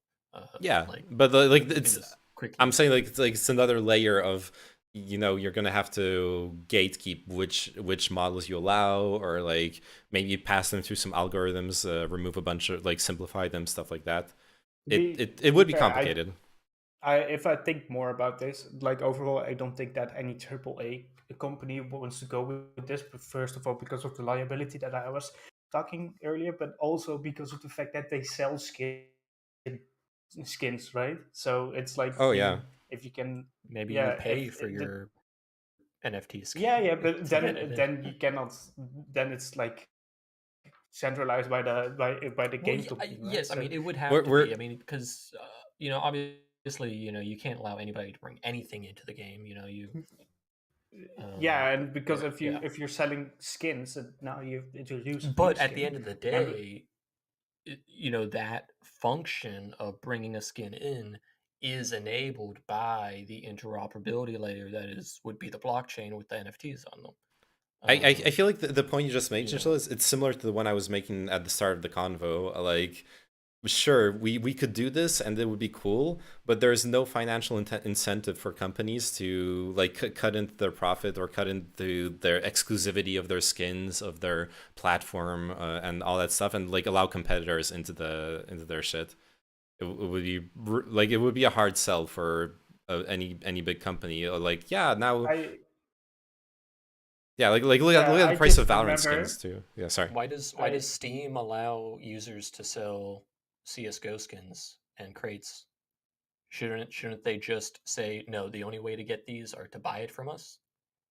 Well, look, they have a business model, and it obviously works, and it's really cool. And I like the fact that they crowdsource it, and it like develops a community and all that stuff. But Similarly, look at League of Legends and Valorant. They saw what Valve did with Steam, and they were like, "Hell's no, we want 100% of the revenue from all those skins," and they're obscenely profitable as well. And I'm just saying, like, looking at the companies, Valve is the odd one out. They're doing the weird shit. All the other companies look at those two different models, and they're like, it's going to be way easier to monetize if we have full control over the platform. And I think that's what most game developers are going to choose. I think that there is also like one aspect, like when we talk about like full control, sometimes you have so many issues when it comes to controlling your whole MMO, like Blizzard had with like World of Warcraft, that at some point they said like, well, instead of you guys buying the gold from some third party like gold farmer, you can just buy it from us, and that's how they pretty much destroyed like that whole industry when it comes to gold. So sometimes it's not possible to even control that, and that could be like maybe that's what they had an issue with like with CS:GO or something. I don't know, but and maybe they think that this is working out for them in a better way. Well, it definitely I avoids mean, the like it definitely happened well in like an indirect way, right? There was the CS:GO gambling websites that were super mhm. scammy, where the well, we all I think we all know here about the what's his name? Well, I forgot his name, but the guy who was running there was several of them who were running CS:GO gambling. Phantom Yeah, something, Phantom Yeah, Phantom Lord. Lord. There was couple. Phantom Lord. There was Josh OG. Like several of those people were just like involved in those websites, and um, it was bad. It was bad for Valve. It was bad for CS:GO. It was bad for the people who got like sucked into those like scammy online gambling sites. Um, Valve found a solution. They managed to like regulate. I almost said regulate. They like changed the API so you can't. So they have control over the trade bots, so that they can like very quickly detect if like someone's doing some like weird gambly shit with the bots, because obviously you need to automate all the skin trades. Mhm. Um, but yeah, it's definitely a huge liability for a company if they like open themselves up to all those interactions. Mhm. I've this is an interesting topic, but it's a bit of a tangent, of course. So I want to bring it a little bit more Mhm. back. Like I wonder where we see the future of crypto overall, because that might be interesting to ask. Like maybe first with Magic Turtle, where do you see the future of crypto going? Hmm. I mean, we've got the merge coming up for Ethereum. It's going to be in 11 days. It's very exciting. It's probably the largest event that's going to happen in crypto, at least so far. Like it possibly a more impactful moment than even the release of Bitcoin white paper itself. Um, I mean, that's sort of neither there or here. Um, Mhm. I mean, Just crypto overall, where do you think the future is going when it comes to crypto? in terms of the future, I don't really like to predict anything ever. It's like I think things are so unpredictable. Mhm. Obviously, I believe it's going to continue to grow, continue to mature. More developers are going to, um, start learning Solidity, start learning, you know, different uh, data data analytics. Uh, there's like this project called the Graph, which is all like SQL, and it's heavily used for data analytics on the blockchain, and it's used by like a lot of people for a lot of different purposes. I think people are going to keep getting into that. Layer twos are going to continue to scale. Right now, Arbitrum, a layer two on Ethereum, just upgraded yesterday and it's like to make any size transfer of tokens, it's like 4 cents. 4 cents. And that's going to continue to get cheaper and higher throughput. Going into the merge, going into sharding, going into there's like, I mean, in terms of the Ethereum roadmap, it's extremely intense, and there's a lot of plans. Mhm. Yeah, I mean, I think this stuff is gonna just keep going Okay. to billions of users. What about you? Yeah. One word: cum rocket. It's a You're in cum cryptocurrency. rocket too, man. It's going to the moon. It's going to the moon. I've been I didn't I was talking about it with my brother here. It's an interesting thing. It's definitely like one of those fields where actually having a cryptocurrency for transactions makes a lot of sense. It wants to be the cryptocurrency for sex workers online. So like OnlyFans, ChatterBait, all those kinds of businesses. We all know OnlyFans was gonna Is he actually pitching cum rocket? I am kind of.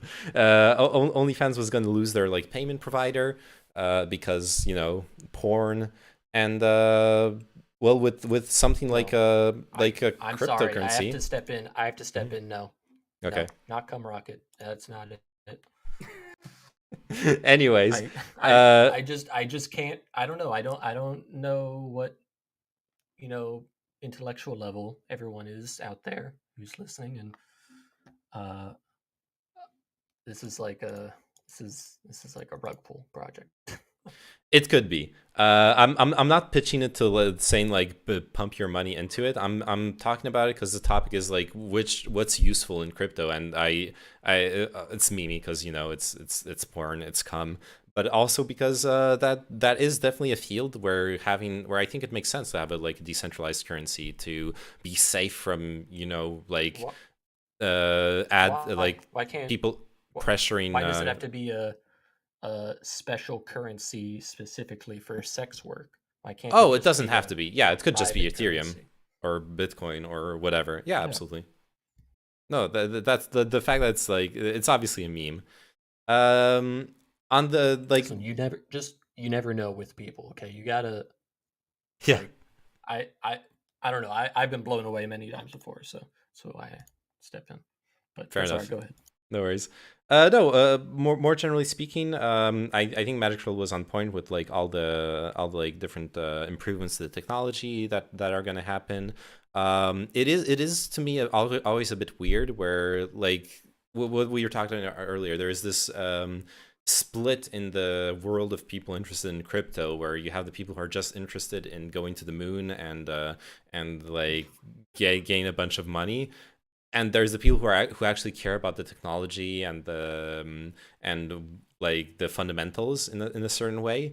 Right now, or like over the past like 2 years, it's the first group of people that have dominated crypto. So it's always weird. It's always weird to me to like where I'm like, yeah, those are really cool things that are coming to Ethereum. Is it actually gonna matter? Is it like gonna change the price? I don't know. I mean, but the price should never factor into your fundamental analysis. If the price goes down, that doesn't mean the fundamentals are getting worse. Yeah, of course, but you understand what I mean. That like the market. What I'm trying to say is the market isn't at its most rational when it comes to crypto over the past 2 years. And because people are treating it like a high risk investment, which is what it's become, but it's not what it was supposed to be. I just overall, I think that it's going in a different way, because I think that the last 2017, that's where Bitcoin really took off, I feel like. But that being said, like, I think that the novelty is kind of because everybody was like, "Oh, crypto," the novelty is kind of dying off. So the hype around like crypto. So I don't think so. don't necessarily. Sorry. I think don't interrupt you. Sorry. I think it could be possible that there is like a slow growth when it comes to Bitcoin, but not the growth that we saw like in in the past years. And overall, I think that a lot of more governments are going to be more anti-crypto, as in all the things that I stated before, that people see it as like a way to either launder money, invest in illegal stuff, and that kind of stuff. And even Oyoyo, you brought up like sex work. A lot of countries are against sex work, right? So that would be not like something that they wanna have. So also that is not positive for a lot of countries. So overall, I think that a lot more regulations will basically make it so that crypto overall is not decentralized whatsoever, because it's like pretty much like owned by the government, or in a way they can see still everything. Have you? So I don't I see necessarily that I dis- positive future. Chinchilla, have you? So when the sanctions went out on the Tornado Cash lists, um, somebody made a thread asking all. There's these like centralized staking providers where people have, instead of running a node themselves, they send their Ethereum to a custodian, and then they stake the Ethereum, and they give back some wrapper that represents the staked Ethereum. And just to get into a little bit technicality, right now when you stake your Ethereum, this is for Ethereum 2, you can't withdraw your Ethereum that you've staked or withdraw your earnings right now. It'll be like somewhat like a year process until you can then withdraw and get your rewards, just as part of the upgrade process for Ethereum.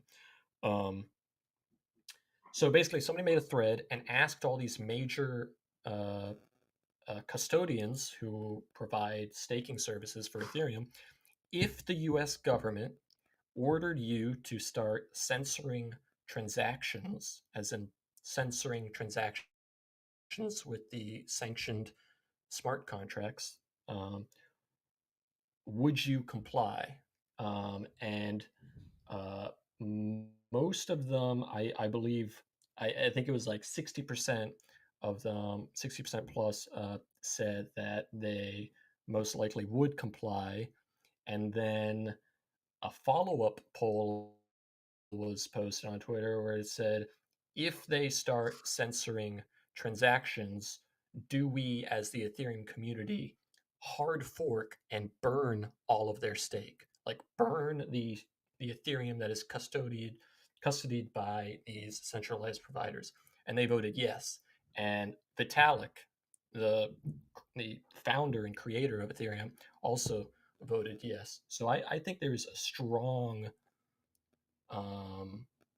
resistance to that. And if it does become an issue, I think there would be strong reactions to any sort of centralization risk. It's something that the community takes extremely seriously, and I can they've hard understand. forked before. I can understand where you're coming from, but that being said, like there is even a larger community which is called the state, who is probably wants to ban or regulate it in some sort of way or shape, because of the fact that they see it as like a threat to their state, right, or to their economy. So I can understand that the crypto community is like, well, if you do that, we're gonna do this to piss you off or something. But well, no. It's not about pissing. It's about getting rid of the centralization. Like it. Yeah, but you can understand that like the government is not like really like invested in that. Well, They no, don't care about like the owners of all crypto. the infrastructure will flee to whatever residence, whatever country will take them. I mean, they're not gonna trust me. If the U.S. if the U.S. government keeps going down this path of where sanctioning these addresses, which by the way, their sanctioning of smart contract addresses is flat out illegal. They do not have the authority to sanction a technology. They only have the authority to sanction individuals. Okay, so just to touch on that a little bit. I'm not familiar with the legal stuff, but I just overall think that again, the future is probably going to be that crypto is being seen as like more and more as something that is until there is like actual use as in crypto, not blockchain. I think that blockchain is going to be fine. That's going to be used for all the stuff like medical records. I think that would be like one great example that Oyoyo was bringing up. But crypto itself, I don't necessarily see a bright future for crypto itself. What about the US dollar? What about fiat currencies? I wanted to say I do see a bit of the problem with I think it was Russia wanted to create their own crypto, but obviously they had full control over it. There was the Facebook crypto where they were like, yeah, we're gonna make a crypto, Libra. except it's completely centralized. They have full control over it. I was very positive on Libra. Yeah. Was very upset when it basically got shut down by regulators. I mean, what Libra was doing was creating a currency backed by real world assets, and I mean, I think that's something that we should encourage. Why is it that we say only governments can create money? That's some magic law where the only people who have the power to make money is a, a government. You know, like it's not justified by anything. I think there's, you know, very much utility there for and a design space there for innovation. Yeah, I think the money owning stuff, that's like a whole other debate because that's more like the Encapistan debate, right? Where you say like, well, the banks are not being regulated or something when it comes to printing money. But I think just overall that the states, the consensus when it comes to states overall is that they believe that they need to interfere in some way when it comes to printing money or uh, right, with inflation or deflation, or they want to control it in some way. That's just the overall like how the world currently works. Um, That's how it currently works. Yep. yeah, I don't think that's going to change as well. I don't see that. That's like a if you're like an ANCAP or something along those lines. I think you are in a small minority of people that actually want that. Well, I mean, it's not. I just see it as the best path forward. Because I try to. I mean, I try not to be too much of a like Doomer. a doomer or Yeah. Bitcoin maxi type person. But you know, if you look at the history of fiat currencies, it's pretty evident what the trend is on fiat currency. Which I mean, you know, I guess that's just part of being a human is that things go to zero. Yeah, I definitely there could be some crypto in the future. I just in the coming years, I don't see it like there is going to be more regulation, and it just you can also see you say you earlier said like going down that path, like the US is going down that path right now. So you actually already said that you kind of agree with me there, but hopefully you want it to be the opposite way, right? You want to see that the US is going to do something different. Is that right? Yo, yeah, no, I like 2 years ago, I wanted the Federal Reserve to raise interest rates, um, but you know, that's you know, Well, my it was opinion doesn't matter. COVID You know, relief time, right? you know, it's That's what was going on. That's why we had it like doesn't matter. You mean it doesn't matter? There's so much fraud and like it. If I don't know, that's just my opinion. I it's not their place to fuck with interest rate markets. That's just it's I don't think that can ever uh come out as like a good end state from doing something like that. Mhm. It's just market manipulation. That's all it is. I mean, it's market manipulation, and it drives up the inflation, and then Yeah, but it's countries do that because they think that will benefit them, right? Well, that's like, yeah, the Magic is against modern monetary theory. There is this interesting talk that you sent me a long time ago that I watched on stream, where it was basically explaining the old Scottish banking system, how all the banks had control over their own banknotes, their own currency, and were obviously was someone who supports the system, so they only gave the upsides of the system. It's not something that I necessarily understand enough to like know what would be the downsides compared to the modern way of banking. But it was interesting that they presented this like ideal economy where since all the banks were privately owned and owned each other's banknotes and assets and traded with each other, you had this very, very fluid system of currency. When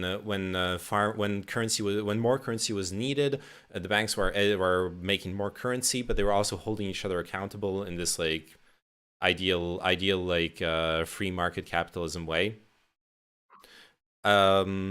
It something like that could maybe work, honestly. It would need like a lot of thought put into it to see like how it could be abused, etc.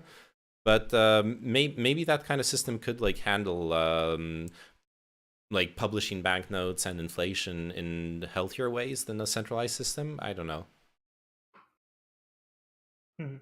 Yeah, it's an interesting thought, but that being said, like I don't think that there is any popular support for that so whatsoever. Yeah, it's And a even very niche idea. from all the political parties, I don't know any political party in the Netherlands that said like we got to do that or something like. well, exactly. I mean, this is why fiat always goes to zero. Is because like nobody in power ever wants to play by those rules. They want to just be able to create debt. Yeah, I think that's an overall interesting thought. That's something to look into more in the future. I think that might be interesting to read up on that. That being said, like we have been going for 2 hours almost. Wow. And, like it was a really interesting like topic. Before we go, and I just want to ask you, Magic Turtle, do you have like anything that you still want to talk about when it comes to crypto that we didn't cover? Do you guys want to buy my my monkey JPEG? It's no, your turtle JPEG. You need to publish turtle NFT. Hit me up afterwards. I'll like shill it to my 10 viewers. Yes, I have a generative turtle profile picture project. You can find it at Magic Turtle Generative NFTs for you with the number 4 and then the letter U. Do you have like a rug pull that you can promote as well? Ooh, a rug pull. Oh man, there's just go on Binance Smart Chain. You can find them all over. What's like the sort by new crypto? Sort by new. Put all your money in. Sorry. I wonder what's the worst crypto thing that you ever saw? Hex. What happened there? X. Well, I mean, it's just a token that you can buy on Uniswap, and then you stake it into the Hex website. I mean, it's just a Ponzi. That's literally all it is, with token inflation, and it's run by this guy. What's his name? Richard Hart. If you look up this guy, Richard Hart, oh my fucking god, he's like an insane crypto bro cult leader, just like swindling people. I personally invested all my money into Melfcoin and Dink Doink from Logan Paul.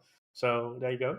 No, but that's interesting. That you got these cult-like figures that start their own crypto and that kind of shit.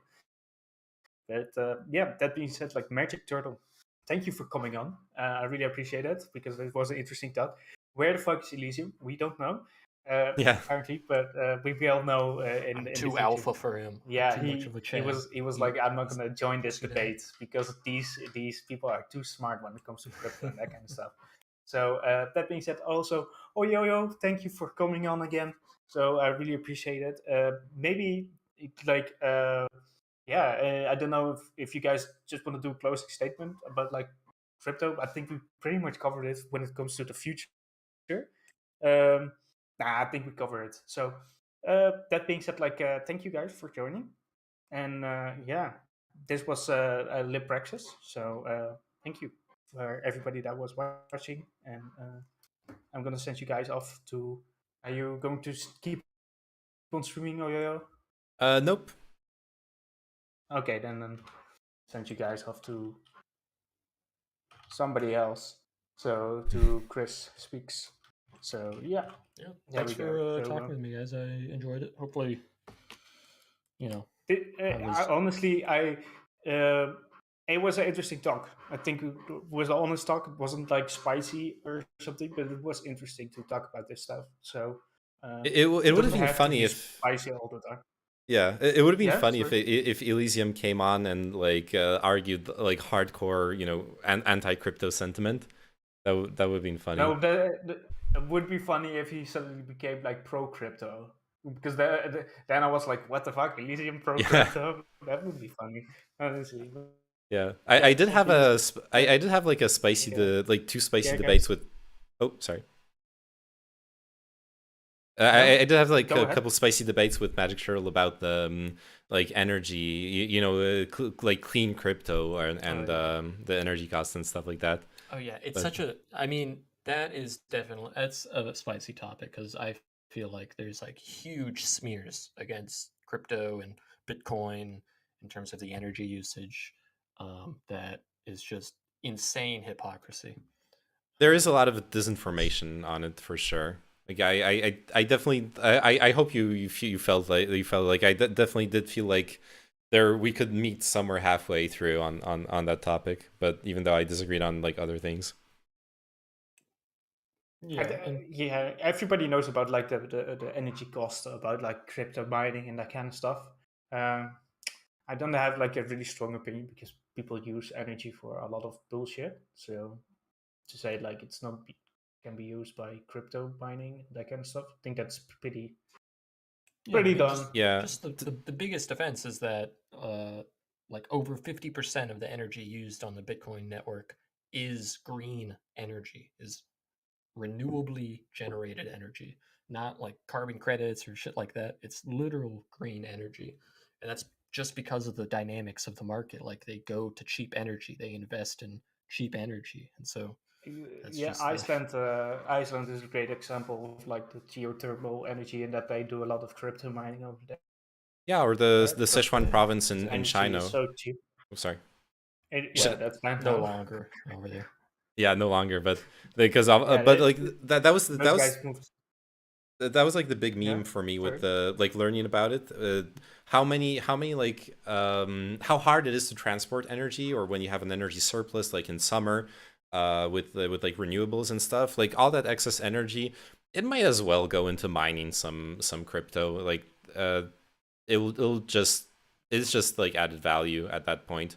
But you can also obviously have like coal plants churning extra coal just for crypto as well. But yeah.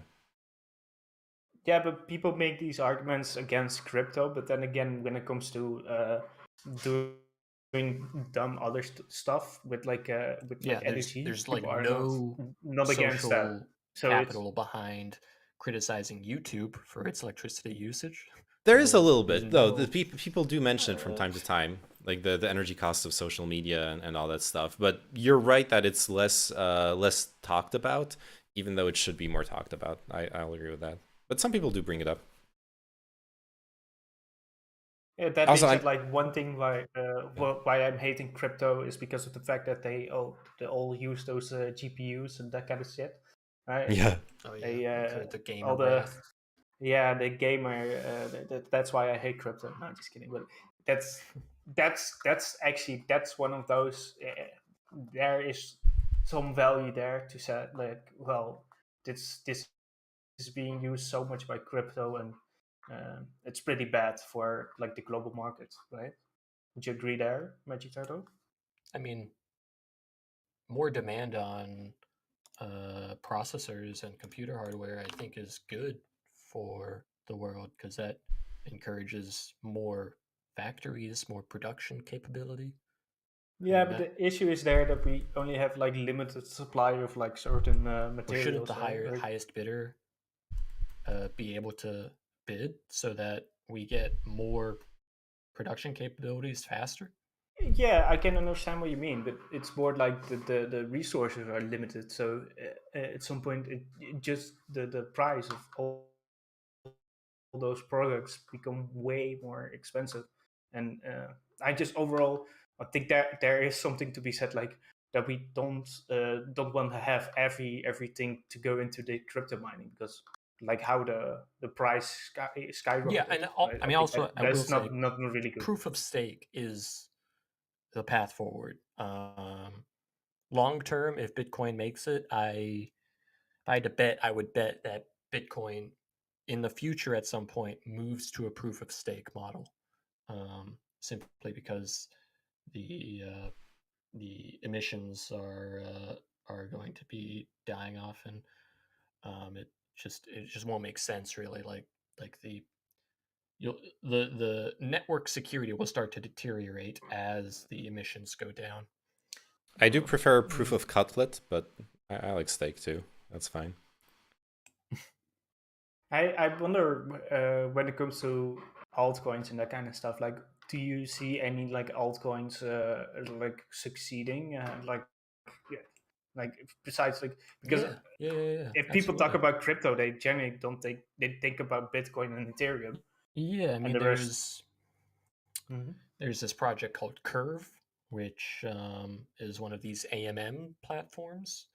Uh, there's a project called Uniswap, which was the first AMM platform. The difference between Uniswap and Curve is that Curve has these special, um, I mean, they're called the the pool curve of sort of the way the price and ratio of assets change as people trade between. So basically, you can make like pegged asset pools on Curve where you have 30% dollars and then 60, 70% of this other asset that's supposed to be pegged to a dollar. And it'll trade it at like a pegged value.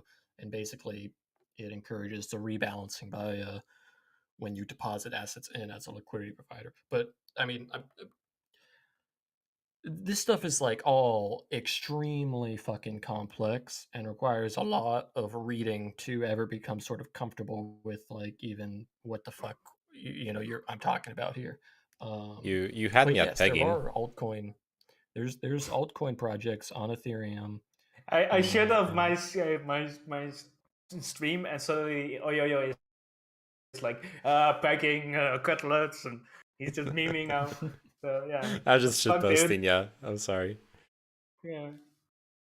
No, but there might be some other like I can definitely see like in the future like with stable coins or something like that. I can see that there might be one stable coin that's actually stable, well, I mean, and there's that will make USDC. it. I mean, USDC is a Yeah. custodied stablecoin where you deposit dollars into Circle, which is Hmm.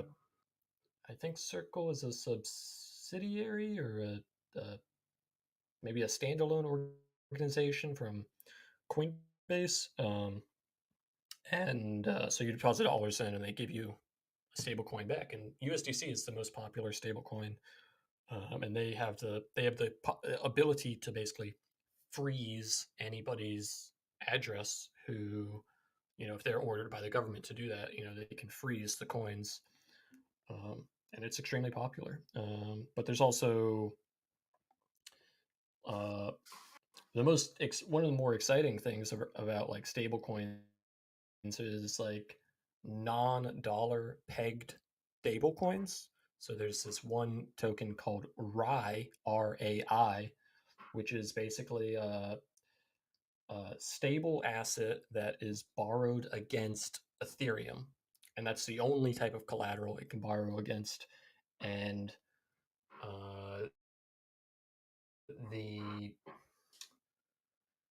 this shit gets really complicated once you, because Rye is basically like its peg is floating, so it has like a pegged value, but it's floating. And the difference between Rye and something like a stable coin that's pegged to the dollar is that Rye will have like a negative interest rate sometimes. Like overall, I think it's had a negative 0.5% interest rate since its inception. I'm sorry. Or Before maybe higher than that. I was just gonna say I'm gonna go hang out with my brother a bit and eat and stuff. But Yeah. thanks for the chat. See you guys later. Wow. Bye. Wow. Oh, yo is just dipping. Yeah. Wow. He's just. I love you guys. He Bye-bye. heard pegging, and he was like, Wow. I guess